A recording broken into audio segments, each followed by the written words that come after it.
Breaking news చూస్తున్నాం. CM Revanth Reddy America పర్యటన రద్దయింది. అమెరికా పర్యటనకు కేంద్రం నుంచి క్లియరెన్స్ లభించకపోవడంతో బోస్టన్ వెళ్లకుండానే లండన్ నుంచి నేరుగా హైదరాబాద్ కు తిరుగు ప్రయాణం కానున్నారు CM Revanth Reddy.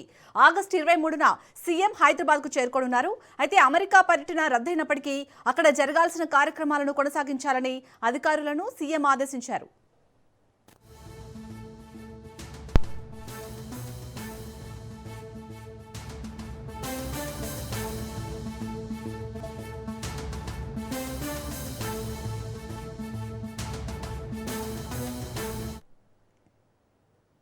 Harvard, MIT, north eastern, Virginia tech వంటి ప్రపంచ స్థాయి విద్యా సంస్థలతో MOUలు కుదుర్చుకునే దిశగా చర్యలు చేపట్టాలని సూచించారు. ప్రపంచ స్థాయి విద్యా సంస్థలతో భాగస్వామ్యాలు ఏర్పాటు చేసి హైదరాబాద్ను గ్లోబల్ నాలెడ్జ్ హబ్గా తీర్చిదిద్దడమే లక్ష్యమని సీఎం రేవంత్ రెడ్డి స్పష్టం చేశారు.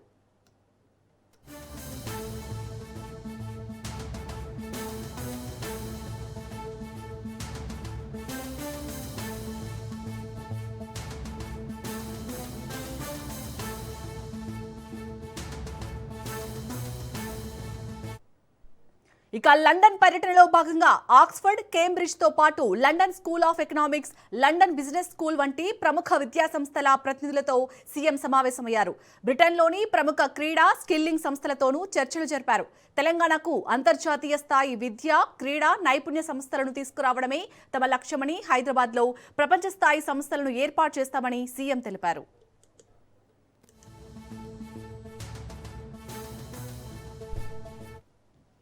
ఇక సీఎం రేవంత్ రెడ్డి అమెరికా పర్యటన అయితే రద్దయినట్టుగా తెలుస్తుంది. లేటెస్ట్ అప్డేట్స్ ని మా ప్రతినిధి సునీల్ అందిస్తారు. సునీల్, సీఎం రేవంత్ రెడ్డి అమెరికా పర్యటన రద్దు చేయడానికి కారణాలేంటి? అసలు ఎందుకు కేంద్రం నుంచి క్లియరెన్స్ రాలేదు? రేవంత్ రెడ్డి పర్యటన ఇప్పటికే లండన్లో పర్యటిస్తున్నాడు. ఈరోజు అటు కేంబ్రిడ్జ్తో పాటు పలు సంస్థలతో ఈరోజు ముఖ్యమంత్రి రేవంత్ రెడ్డి ప్రత్యక్షంగా సమావేశం కానున్నారు. అయితే లండన్ పర్యటన తర్వాత ముఖ్యమంత్రి రేవంత్ రెడ్డి అమెరికాకు వెళ్ళాలని ఇప్పటికే ఒక షెడ్యూల్ కూడా ఖరారు చేసుకున్నారు. అయితే అమెరికాకు వెళ్ళడానికి కేంద్ర హోంశాఖ నుంచి అనుమతి నిరాకరించినట్లు కూడా కేంద్ర ఇంటెలిజెన్స్ హోంశాఖ నుంచి సీఎంకి ఒక నోట్ రావడం జరిగింది. మీరు అమెరికా వెళ్ళడానికి వీల్లేదు, మీకు పర్మిషన్ లేదు, అక్కడ పరిస్థితులను దృష్టిలో ఉంచుకొని మీకు అమెరికా పర్యటనకు రద్దు చేసుకోవాలంటూ కూడా ముఖ్యమంత్రి రేవంత్ రెడ్డికి కేంద్ర హోంశాఖ సూచించినట్లు కూడా సమాచారం. దీంతో ముఖ్యమంత్రి రేవంత్ రెడ్డి అమెరికా పర్యటనను రద్దు చేసుకున్నాడు. ఈ నెల 23వ తేదీన మళ్ళీ తిరిగి హైదరాబాద్కు రానున్నారు. అయితే ముఖ్యమంత్రి రేవంత్ రెడ్డి అమెరికా పర్యటన ముఖ్యంగా తెలంగాణ రాష్ట్రంలో గ్లోబల్ సమ్మిట్ని డిసెంబర్ 7, 8, 9 తేదీల్లో నిర్వహించాలని రాష్ట్ర ప్రభుత్వం ఇప్పటికే నిర్ణయం తీసుకుంది. దీంతో పెద్ద ఎత్తున ప్రపంచ స్థాయిలో ఉన్నటువంటి కంపెనీలు చాలామంది పెద్ద పెద్ద అష్టదిగ్గజ కంపెనీలు మొత్తం కూడా తెలంగాణ రాష్ట్రానికి తీసుకురావాలని ముఖ్యమంత్రి రేవంత్ రెడ్డి పలు కంపెనీలతో MOUలు కుదుర్చుకోవడానికి అమెరికా పర్యటన నిర్ణయం తీసుకోవడం జరిగింది. అయితే కేంద్ర హోంశాఖ అమెరికా పర్యటన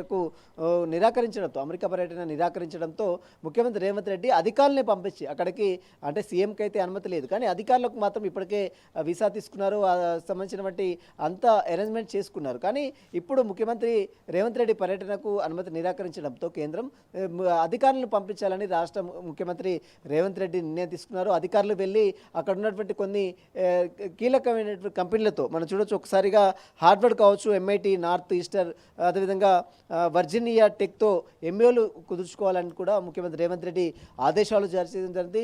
ముఖ్యమంత్రి రేవంత్ రెడ్డి ఆదేశాలతో ఇక అమెరికాకు కేవలం అధికారులు మాత్రం వెళ్ళి పలు కంపెనీలతో MOUలు కూడా కుదుర్చుకునే అవకాశం అయితే చాలా స్పష్టంగా కనబడుతుంది. తెలంగాణ రాష్ట్రంలో గ్లోబల్ సమ్మిట్ని ఘనంగా నిర్వహించేందుకు ఇప్పటికే రాష్ట్ర ప్రభుత్వం నిర్ణయం తీసుకుంది. ఇందులో భాగంగానే ప్రపంచ స్థాయిలో ఉన్నటువంటి కంపెనీలు మొత్తం కూడా తెలంగాణ రాష్ట్రానికి తీసుకొచ్చి ఇక్కడ ఉద్యోగ ఉపాధి కల్పించడమే లక్ష్యంగా, హైదరాబాద్ని ఒక గ్లోబల్ హబ్గా తీర్చిదిద్దడమే లక్ష్యంగా రేవంత్ రెడ్డి సర్కార్ ముందుకెళ్తున్న నేపథ్యంలో కేంద్రం కావాలనే అనుమతి నిరాకరించింది. గ్లోబల్ సమ్మిట్ని ఆపాలనే ఉద్దేశంతోనే ఈ యొక్క అనుమతి నిరాకరించిందంటూ కూడా ముఖ్యమంత్రి రేవంత్ రెడ్డి స్పష్టం చేశారు. దీనికి సంబంధించిన అంశంపై మరి కేంద్రం ఎందుకు నిజంగానే అమెరికాలో ఇంకా యుద్ధ ప్రకంపనలు కొనసాగుతున్నాయి, అమెరికా, ఇరాన్, ఇజ్రాయెల్కి సంబంధించిన యుద్ధం ఇంకా అక్కడ కొనసాగుతుందా, ఒకవేళ కొనసాగితే ముందస్తుగా కోర్టు ఎందుకు అనుమతి ఇచ్చింది, ఇప్పటికే నాంపల్లి ACB కోర్టు వెళ్ళడానికి అనుమతి ఇచ్చినప్పుడు కూడా కేంద్రం ఎందుకు కావాలని ఆపింది అనే చర్చ కూడా కాంగ్రెస్ పార్టీలో నెలకొంది. ప్రస్తుతం అయితే రేవంత్ రెడ్డి ఈ నెల 23వ తేదీన వచ్చిన తర్వాత వీటికి సంబంధించిన అన్ని అంశాలపై కూడా మీడియాతో మాట్లాడే అవకాశం కూడా కనబడుతుందని చెప్పవచ్చు. Shalini. Right, thank you Sunil.